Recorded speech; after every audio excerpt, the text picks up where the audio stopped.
Sabia que você pode dançar com o Tico-Teco de graça? É um evento que acontece no Chippendale Campfire, ou como os brasileiros dizem, na fogueira do Tico-Teco, que fica na recreação do Fort Wilderness Resort Lodge, um hotel da Disney, e você pode participar sem pagar nada, onde você pode desfrutar de uma ótima fogueira ao ar livre. Mas primeiro, vou te mostrar como chegar para você não se perder. Você vai deixar o seu carro na Disney Springs, no estacionamento Orange. Desce a escada rolante, vai para o lado direito que leva ao ponto de ônibus, pegue o ônibus que vai para o Fort Wilderness Resort Lodge. O ônibus vai te deixar no Alto Post e de lá você pega o ônibus que tem a linha amarela até chegar no Campfire do resort. Depois é só seguir o caminho para chegar até a fogueira. No início da noite tem um cantor de country super animado. Além disso, você pode tirar fotos, cantar e dançar junto com o Tico-Teco. Você tem a opção de comprar o kit com marshmallows, chocolate e biscoitos para assar na fogueira ou trazer o seu próprio kit. Para pedir é s'mores.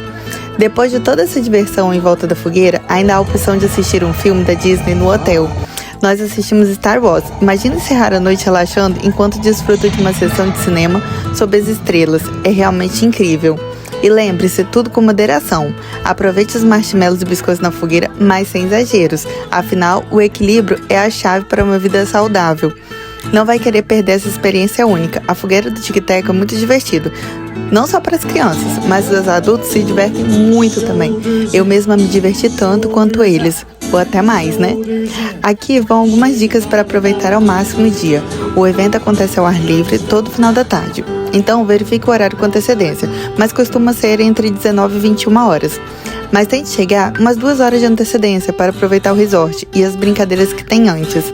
Se você não é hóspede do hotel, pegue um ônibus, pois não será permitido estacionar o carro a menos que tenha uma reserva em um restaurante.